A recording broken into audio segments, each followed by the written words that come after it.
خدا اے خدا اللهم صل على محمد وعلى آل محمد كما صليت على إبراهيم وعلى آل إبراهيم إنك حميد مجيد اللهم بارك على محمد وعلى آل محمد كما باركت على إبراهيم وعلى آل إبراهيم إنك حميد مجيد سبحانك لا علم لنا إلا ما علمتنا إنك أنت العليم الحكيم سبحانك لا فهم لنا إلا ما فهمتنا إنك أنت الجواد الكريم رب اشرح لي صدري ويسر لي أمري أعوذ بالله من الشيطان الرجيم بسم الله الرحمن الرحيم والعصر إن الإنسان لفي خسر إلا الذين آمنوا وعملوا الصالحات وتواصوا بالحق وتواصوا بالصبر صدق الله مولانا العظيم وصدق رسوله النبي الكريم ونحن على ذلك من الشاهدين والشاكرين والحمد لله رب العالمين. محترم عزیز و بزرگوں، اللہ تعالیٰ نے اپنی قدرت سے کائنات کا وجود بخشا ہے.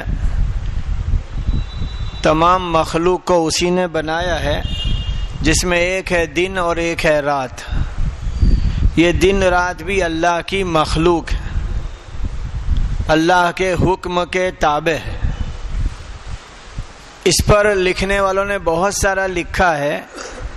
ایک بات یوں سمجھا دی، جب بھی دن آتا ہے دھوپ لے کر، گرمی لے کر، اجالا لے کر، تو لوگوں کو یہ بات دلوں میں بیٹھی ہوئی ہے کہ رات کا اندھیرا ضرور آئے گا، کیونکہ دن کے اجالے کے پیچھے رات کا اندھیرا ہے.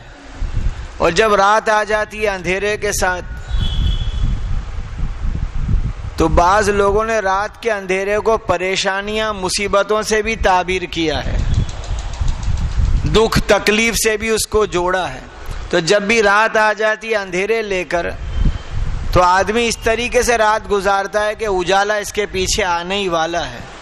گویا دن اور رات یہ سمجھنے کے لیے ہے. آپ کو نیند آ جائے گی ایسے بیٹھے ہوئے تو.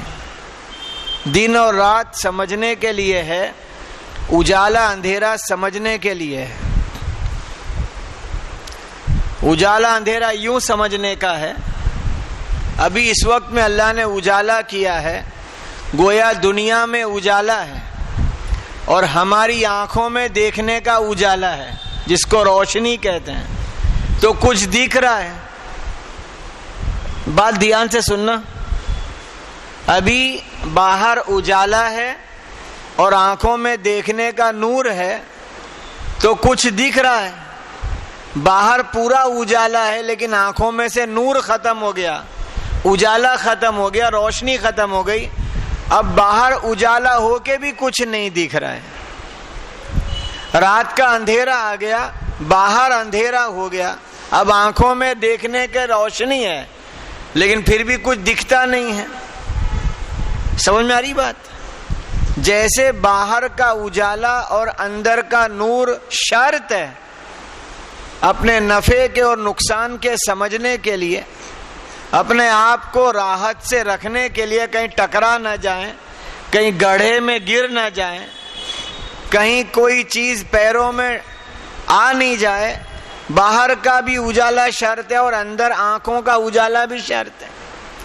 اسی طریقے سے یہ بات میں اور آپ اچھی طرح سمجھ لیں. اللہ تعالیٰ نے قرآن پاک کو ہدایت کی کتاب کہا. کون سی کتاب؟ ہدایت کی کتاب. تو ہدایت ایک نور ہے، ہدایت ایک اجالا ہے، ہدایت ایک روشنی ہے جو قرآن شریف سے ملے گی. مسلمان کہیں سب کو نہیں کہہ رہا لیکن کہیں کچھ مسلمان، یہ ان کی کم سمجھی اور ناسمجھی ہے کچھ مسلمانوں کی. وہ سمجھتے ہیں قرآن شریف صرف ہمارے لیے آیا ہے، حالانکہ اللہ نے کیا لفظ استعمال کیا؟ سورہ بقرہ 2 پارہ.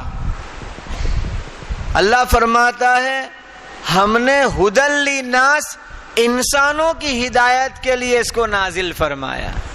یہ قرآن کے بارے میں ہی کہا یہ تمام انسانوں کی ہدایت کے لیے بھیجا ہے. کس کو؟ ہمارے اکیلے کے لیے اللہ نے نہیں بھیجا.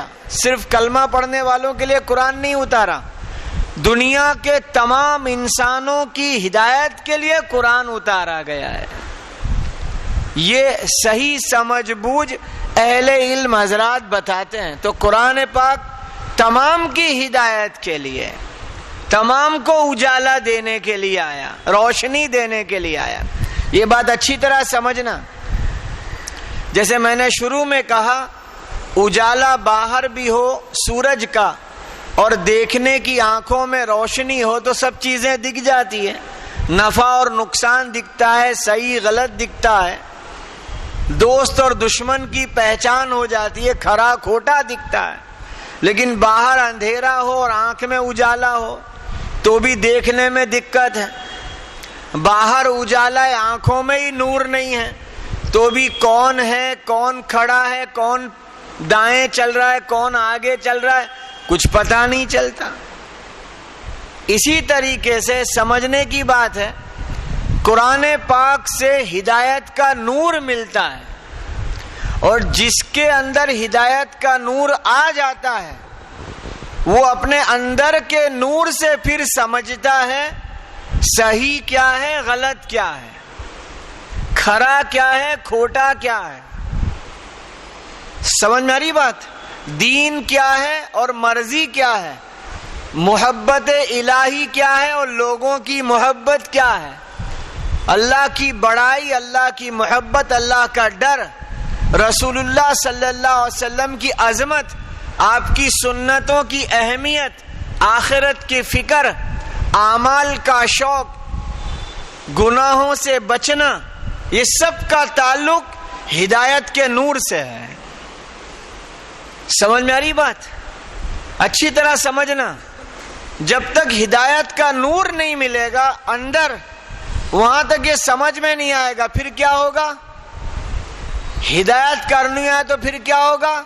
جیسے اندھیرے میں سمجھ نہیں پڑتی، رات کا اندھیرا چھا گیا ہے، آنکھیں تو دیکھ رہی ہے لیکن باہر اندھیرا ہے. اب وہ اندھیرے میں سمجھ میں نہیں آتی کہ وہ کھڑا ہوا ہے وہ میرا دوست ہے یا میرا بھائی ہے. سمجھ نہیں سکتے.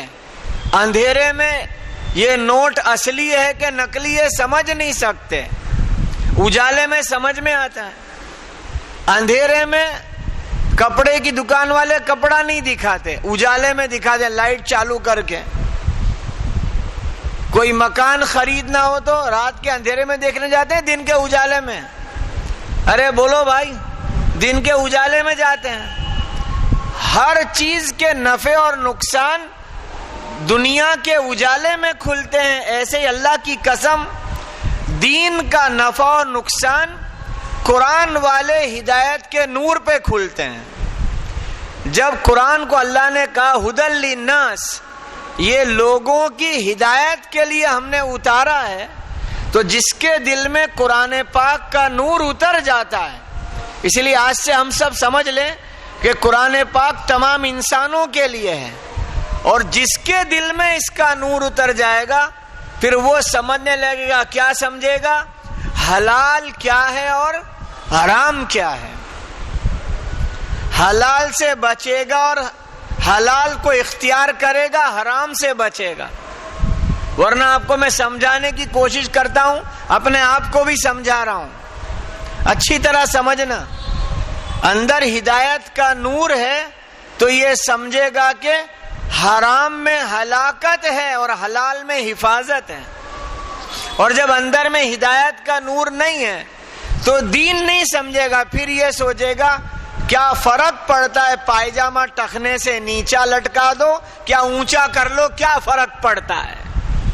کیوں فرق نہیں پڑ رہا؟ کہ اندر اندھیرا ہے. داڑھی رکھنے کا کیا نفع ہے اور داڑھی کٹا دینے کا کیا نقصان ہے، یہ کب سمجھ میں آئے گا؟ جب اندر اجالا آئے گا. پینٹ شرٹ پہننے کا یہود و نصارہ کے طریقے کا کیا نقصان ہے اور سنت طریقے کے لباس کا کیا نفع ہے، وہ اندر اجالا آئے گا تو سمجھ میں آئے گا.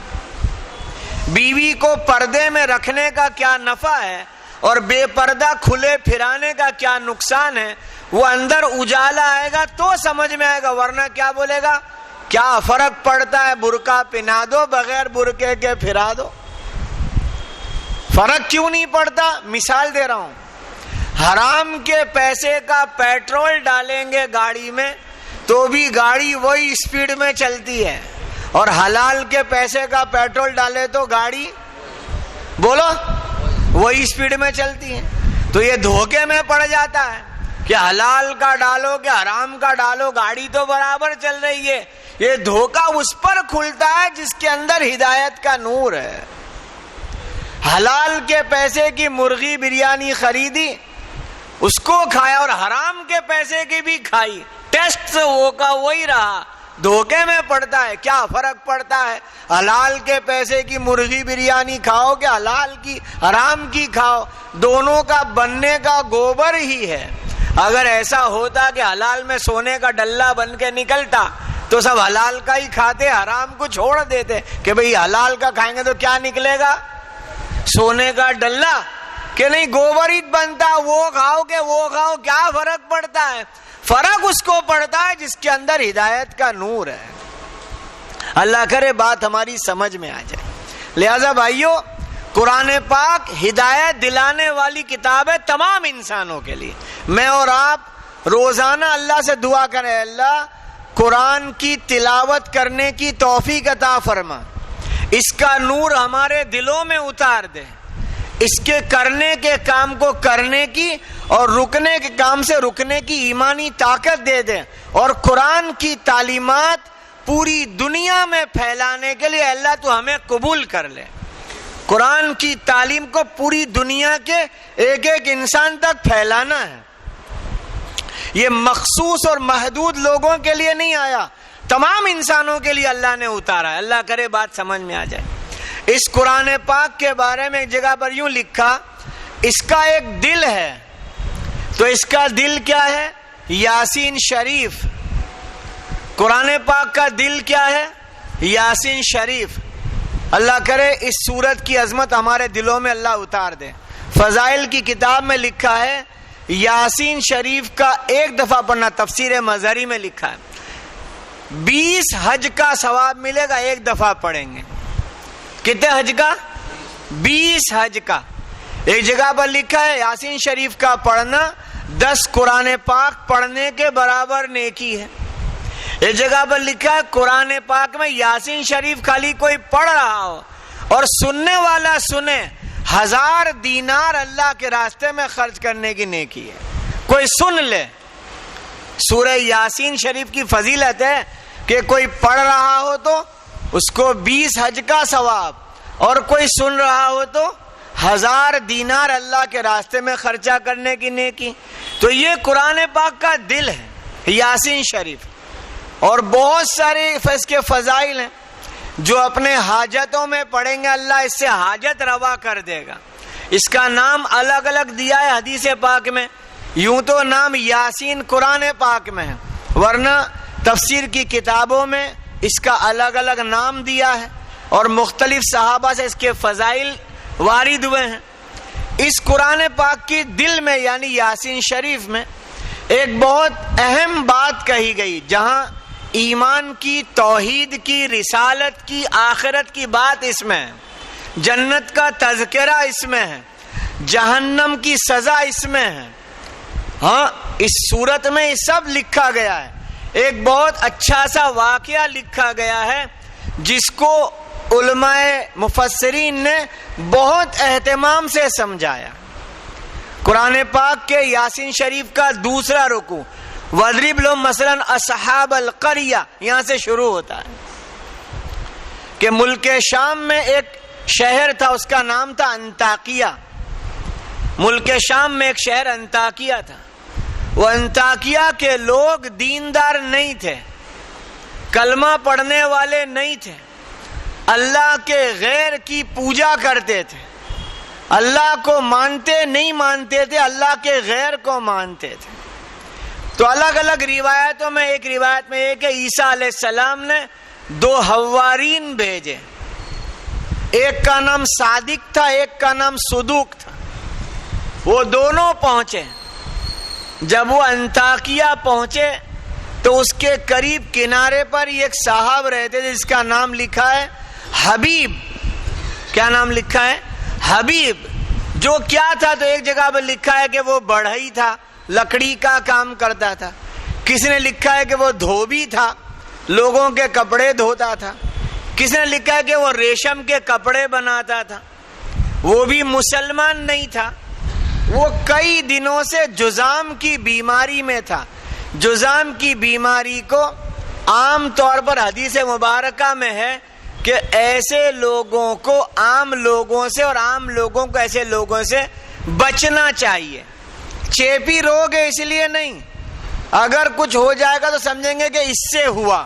یہ کچا ایمان اور کچا نہ ہو جائے کہ بھئی اس کو الگ رکھو. حبیب کو جذام کی بیماری تھی، بستی کے کنارے پر رہا کرتے تھے. وہ دونوں صادق اور صدوق ان کو مل گئے. انہوں نے کہا کہ ہمیں بھیجا گیا ہے ایک دین لے کر کے لوگوں کو اللہ کی پہچان کرانا. تو وہ بھی دین کو تو نہیں مانتے تھے. حبیب نجار، کہ آپ لوگ کوئی ایسی بات دکھا دو جس سے ہم اللہ کو مان لیں. کہ کیا دکھاویں؟ کہ میں کئی وقت سے بیمار ہوں، بہت علاج کراتا ہوں، اچھا ہی نہیں ہو رہا ہوں. تم تمہارے اللہ سے بولو، تم کر دو نہیں. تم کس سے بولو؟ تم تمہارے اللہ سے بولو. وہ دونوں صادق اور صدوق دعا میں لگ گئے. کہیں لکھا کہ نماز میں لگ گئے، دعا مانگتے رہے اور اللہ نے اس کو اچھا کر دیا. اس نے کلمہ پڑھ لیا اور پھر طے کیا کہ روزانہ دن بھر جتنا کماؤں گا آدھا اللہ کے نام پہ اور آدھا اپنے ضرورت کے لیے. یہ دونوں بستی میں گئے، بستی والوں کو جا کے دعوت دی. صادق اور صدوق نے. بستی والوں نے ان کا انکار کر دیا. آج ہمارے محلوں میں آتے ہیں لوگ سمجھانے، آتے نہیں آتے. اچھی طرح سننا. آج صبح ہی میں نے ایک جگہ پر کہا لوگوں سے، ہم بستیوں میں گھر گھر ملاقات کرنے جاتے ہیں، لیکن اس میں زیادہ تر ملاقات والے ڈرپوک ہیں. کیسے لوگ ہیں؟ ڈرپوک، جس کو اپنے یہاں کیا بولتے ہیں؟ پھٹو. کیسے اس کا ثبوت دے رہے ہیں معلوم ہے؟ ایک گھر پہ گئے، دروازہ کھٹکھٹایا. دھیان سے بات سننا اور یہ بات چلانا. ایک گھر پہ گئے، دروازہ کھٹکھٹایا، دروازہ کھل گیا، اے ہمارے گھر مت آنا، دروازہ بند کر دیا. پھر کل پھر سے جاؤ، لیکن اس نے بول دیا ہمارے گھر مت آنا. اب ہم کیا ہو گئے؟ ڈر گئے. اس کے وہاں نہیں جانا. ذرا حکمت ہے، حکمت اور مصلحت کا لفظ بول کر کے اپنے ڈر کو چھپایا جا رہا ہے. میری بات سمجھ رہے ہیں؟ یہ بھائی کیا ہے، اپنے ذرا دماغ ان کا. کل پھر جائیں گے. کل کیا کرے گا؟ دروازہ کھول کے اور ڈانٹے گا. تو رسول اللہ صلی اللہ علیہ وسلم اور صحابہ کی یہ سنت مبارکہ ہے کہ ایک نے آج گالی دی، ڈانٹا، جھڑکی دی، کل پھر چلے گئے. بھئی کیا کرے گا؟ ڈانٹے گا، جھڑکی دے گا، اور کیا کرے گا؟ گالی دے دے گا، اور کیا کرے گا؟ چانٹا مار دے گا، اور کیا کرے گا؟ آخری درجہ ہے کہ مار ڈالے گا. اس سے آگے کیا کر سکتا ہے؟ جس نے مرنے کا ارادہ کر لیا وہ ڈر ختم. نہیں سمجھے بات؟ آخری درجہ کیا ہے؟ ارے بولو نا. اور کیا بات پیارے آقا نے سمجھائی. سب سے آسان موت شہید ہونے کی موت ہے. پیارے آقا کا فرمان ہے سب سے آسان موت شہادت کی موت ہے. اور لفظ بھی کون سا استعمال کیا؟ ایک کیڑی ہے، اس کو کرسا کہا عربی میں. کیڑی کاٹے تو کیسا لگتا ہے؟ اسی وقت تھوڑا سا ایک چٹکا لگتا ہے. تو ایسی ایک میں ہی ختم. بیماریوں میں تڑپتے رہیں، گھر میں موت مانگیں، دعائیں کریں. گھر کے لوگ بھی کہے دعا کرو میرے ابا کو اللہ اٹھا لے، اور میرے سے دیکھا نہیں جاتا. تڑپ تڑپ کے نہیں مر رہے. اور شہادت کی موت ایک میں ہی جان اللہ کو پیاری ہو جائے. خیر، تو گھروں کی ملاقات میں مصلحت اور حکمت میں ابھی اس کے وہاں نہیں. میری آپ تمام سے رائے اور اپنے آپ سے بھی کہہ رہا ہوں، ایک ایک گھر پہ جاؤ. جس نے آج منع کرا لائن میں اس کا گھر آتا ہے تو پھر سے اس کے وہاں, بھئی یہاں تک کا کیا تھا, یہاں سے آگے یہاں کا ہے, چلو پھر سے اس کے وہاں نمبر آیا اس کے گھر کا, پھر سے آج ڈانٹا کل ڈانٹا, جب تک ڈانٹا. ڈانٹ کھانا, گالی کھانا, جھڑکی کھانا انبیاء اور صحابہ کی عین سنت ہے, اور ہم اس سنت کو چھوڑ دے رہے ہیں. کیا اندر سے ڈر اور بول کیا رہے ہیں؟ تم ذرا سمجھو نا بھائی سید صاحب, ذرا یہ حکمت ہے کیا؟ ذرا مصلحت ہے. مصلحت حکمت نہیں ہے, اندر میں ڈر. نہیں سمجھے بات؟ میں تم کو لڑنے نہیں بھیج رہا ہوں, وہ کچھ بھی بولیں گے ہم سن لیں گے اور پھر سے جا کے اللہ ہی کی دعوت دیں گے. یوں نہیں کہ اب گشت پورا ہو گیا اب تو مل. نہیں سمجھے بات؟ یہ نہیں کہہ رہا ہوں. ہمارے پیارے نبی صلی اللہ علیہ وسلم حضرت عمر رضی اللہ تعالیٰ عنہ کو ملنے گئے. کہنے والے یوں کہتے ہیں اور لکھنے والے یوں لکھتے ہیں, جو بدسلوکی کی لوگ یوں سمجھ رہے تھے کہ اب کل نہیں آئیں گے تو پھر آ گئے, پھر آ گئے.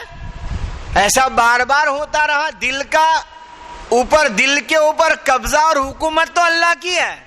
کب پلٹیں گے اللہ کو معلوم ہے, نہیں پلٹیں گے اللہ کو معلوم ہے. تم اپنا کام کرتے رہو. نہیں سمجھے بات؟ یہ جو گھر گھر کی ملاقات کہی جا رہی ہے, گھر کے مردوں کی ملاقات کہی جا رہی ہے, ایسے ہی نہیں کہہ رہے ہیں. یہ ہم نے اپنے زبانوں سے بول دیا, یہ مانوس ہے, یہ غیر مانوس ہے. سب مسلمان مانوس ہے, اللہ کو پہچانتے ہیں, رسول اللہ صلی اللہ علیہ وسلم کو جانتے ہیں, لیکن وہ کچے ہیں کہ نہیں آ رہے مسجد میں, نہیں کر رہے ہیں اعمال. اس سے بڑھ کر جو اللہ کو جانتے ہی نہیں, ہمارے نبی کو مانتے ہی نہیں. ہم تو یوں نیت کریں کہ ان تک بھی جا کر اللہ کی بات پہنچائیں گے انشاءاللہ. اللہ کرے بات ہماری سمجھ میں آ جائے. بھائی سمجھ میں آ رہی بات؟ تو وہ دو صاحب صادق اور صدوق انطاکیہ کی بستی میں آ کے لوگوں سے کہنے لگے, تو انہوں نے کیا کہا, تم تو جھوٹے ہو اور تم کوئی نبی نہیں ہو, ہمارے جیسے ہی ہو. قرآن پاک کی تفسیر میں اتنی پیاری بات لکھی ہے, جب انہوں نے ان کو جھوٹا بھی کہا, تم نبی نہیں ہو, ہمارے جیسے آدمی ہو, تو سامنے انہوں نے اچھے سے الفاظ میں ان کا جواب دیا. ایسا نہیں دیا جیسے کہ کوئی وہ کچھ کہے تو ہم بھی, وہ کچھ کہے تو ہم بھی. سمجھ میں آ رہی بات؟ یعنی ایسا کوئی جواب نہیں, بہت پیارا جواب دیا.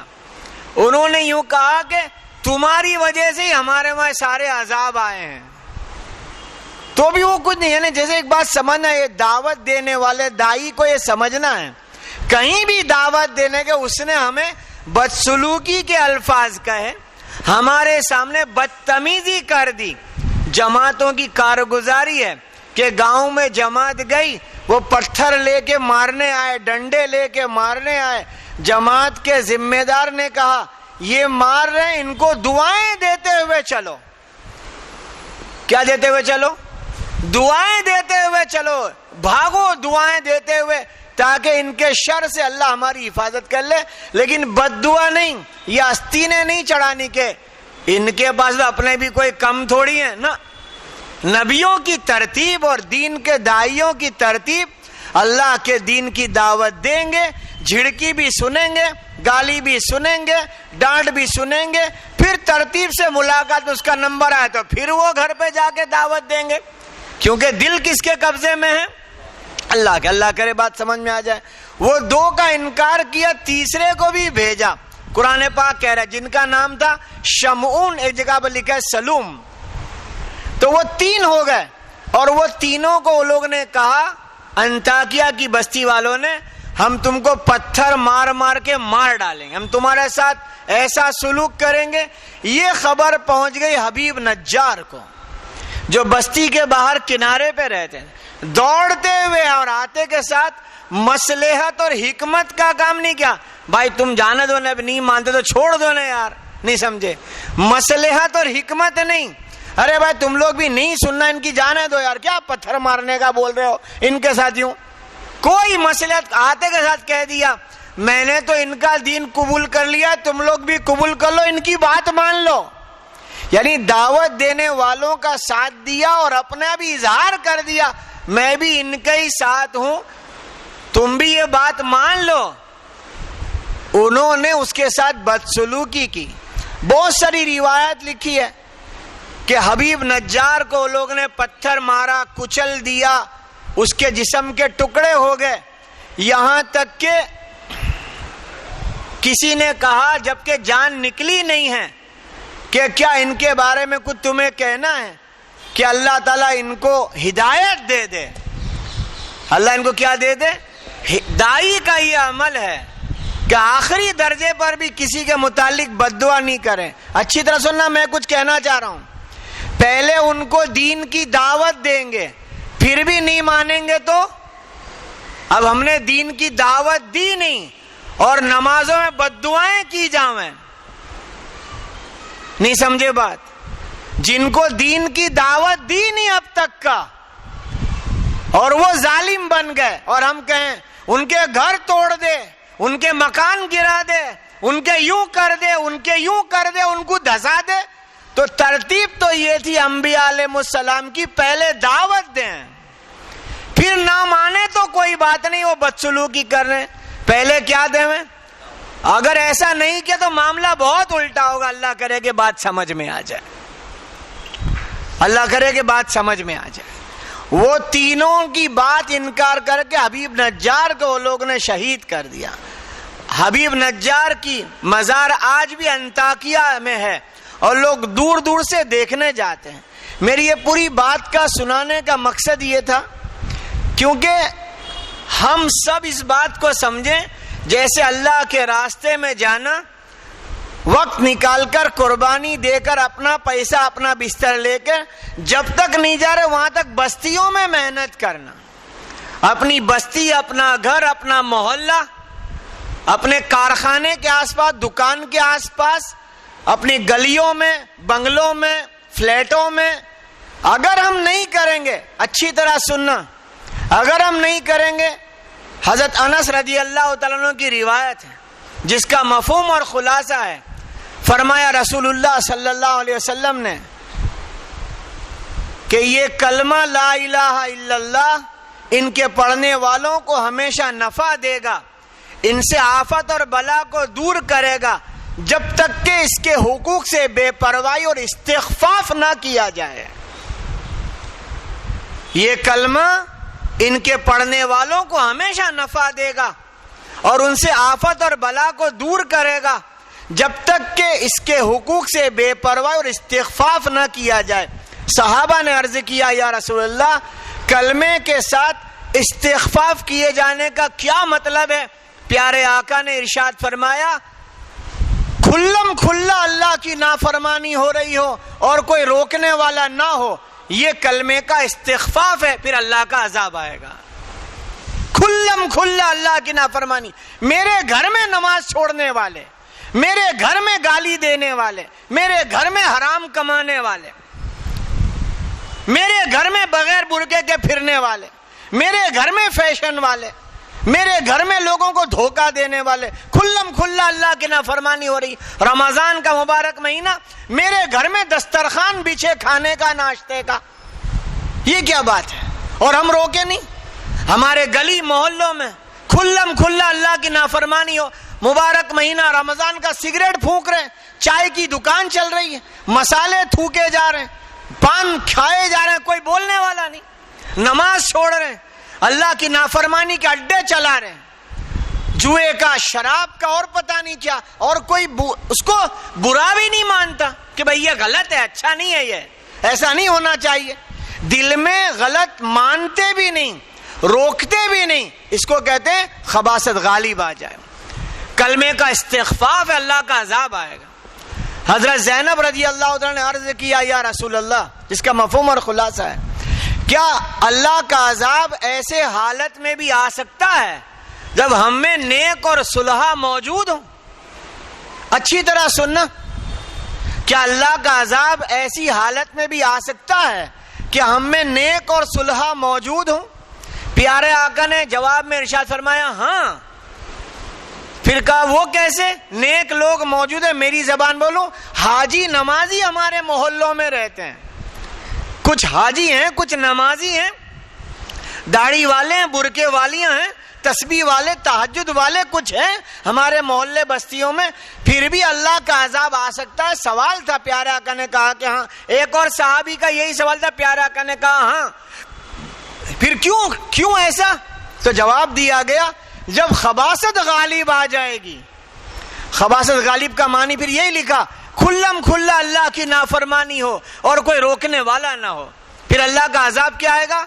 آندھی, طوفان, سیلاب اور قحط سالی. یہ عذاب نہیں لکھے, وہ تو عذاب سب سمجھتے ہیں. اللہ کا عذاب آئے گا بے برکتی کا. زندگیوں سے برکت نکل جائے گی, وقتوں سے برکت نکل جائے گی, پیسے سے برکت نکل جائے گی, چیزوں سے برکت نکل جائے گی. آج ہر ایک اپنے گھروں میں دیکھ لو, اپنی زندگیاں جانچ لو. کبھی کبھی بولتے ہیں ابھی تو میں تیل لایا تھا ختم ہو گیا, اس نے عورت نے پھینک نہیں دیا, پی نہیں گئی ہے. یہ بے برکتی کا عذاب سب پر آئے گا. کب آئے گا؟ خباثت غالب ہے.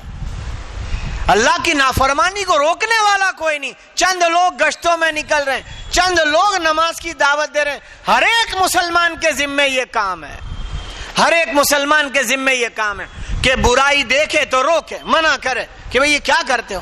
نماز پڑھنے آ رہے, آتے آتے بھائی چلو بھائی چلو بھائی چلو. ان کو ہدایت اللہ دیں گے, لیکن ہم اپنا کام کیوں چھوڑ دیں؟ ہمیں بات سمجھ میں آ رہی ہے؟ ارے بات سمجھ میں آ رہی ہے؟ اپنے گھر میں اللہ کا حکم ٹوٹتا ہے, یہ کیسے؟ ارے میرے بھائی ایسے بہانے نہیں بتانا کہ میرے بیٹے کو میں بولتا ہوں لیکن نہیں پڑھتا تو کیا کروں. بیٹا بیمار ہو جاتا ہے نا, اس کی دوا اور دعا اس وقت تک کرتے ہیں جب تک کہ اچھا نہ ہو جائے. دوا بھی کرتے ہیں, دعا بھی کرتے ہیں, یہاں جانا وہاں جانا, اس کو بولنا اتنے کہ وہ اچھا نہ ہو جائے. یوں نہیں کہ ابھی بھائی 2 دفعہ دوا لائے اچھا نہیں ہوتا, ہم نے تو چھوڑ دیا, مرتا ہی پڑے. نہیں, چھوڑ نہیں دیا کہ اچھا نہیں تھا, کیا کریں بھائی؟ دعا کرو, دوا کرو, صدقہ کرو, صلاۃ الحاجات پڑھو. ایسے کرو جب تک کہ وہ اچھا نہ ہو جائے. میں سب کو کہہ رہا ہوں, اور آپ سب کو جا کے کہہ دینا, جس کے گھر میں کوئی بے نمازی ہے, کیا وہ رویا ہے اللہ کے آگے جب تک کہ وہ نمازی نہ بن جائے؟ آج رویا, کل رویا, صلاۃ الحاجات پڑھ کے رویا, صدقہ کیا اسی پہ کہ یہ میرا بیٹا نمازی بن جائے, میری بیوی برقع پہننے والی بن جائے. 2 رکعت صلاۃ الحاجات پڑھ کے رویا اللہ کے آگے روز جب تک کہ وہ برقع نہ پہنے. کیونکہ اللہ کی قسم, دل پر اللہ کا قبضہ ہے, دل اللہ پلٹیں گے, اللہ دل پلٹیں گے. اللہ کے آگے رو, صدقہ کرو, صلاۃ الحاجات پڑھو. ہم کریں گے تو اللہ پلٹیں گے, لیکن ہم نے کیسا چھوڑ دیا. اب کیا کریں, مانتے نہیں. ایسی کوئی بات ہو گئی؟ ایسی کیا بات ہو گئی؟ لہذا بھائیوں, آپ تمام سے اور اپنے آپ سے کہہ رہا ہوں, روزانہ کے اعتبار سے اپنے گھر میں تعلیم, اپنے محلوں میں روزانہ کی ملاقات, ہفتہ واری گشت, ہفتہ واری اجتماع, یہ چھوٹے چھوٹے اعمال یہ بستی سے بے دینی بددینی کو نکالیں گے, دینداری لائیں گے. سب کو کہہ رہا ہوں, کوئی ایک اس میں سے خالی نہیں ہے کہ میں نہیں کروں گا تو کیا ہو جائے گا. سب کو کرنا ہے, کیونکہ اگر نہیں کرے گا تو عذاب آئے گا. ایک عذاب بے برکتی کا, دوسرا عذاب آئے گا محبتیں غرض کی ہو جائے گی, محبتوں میں اخلاص نکل جائے گا. غرض سمجھتے ہیں؟ غرض میاں بیوی کی محبت میں کوئی غرض ہوگی, دوست کی محبت میں غرض ہوگی, اخلاص نہیں ہوگا. کوئی غرض چھپی ہے تاکہ دوستی رکھی. اللہ تعالیٰ کی طرف سے ایسے عذاب بہت سارے لکھے, وقت نہیں ورنہ میں بتاتا. یہ آسمانی عذاب آئیں گے جب کھلا نافرمانی ہوگی, کوئی روکنے والا نہ ہوگا. اللہ مجھے آپ کو صحیح سمجھ کر صحیح عمل کرنے کی توفیق عطا فرمائے.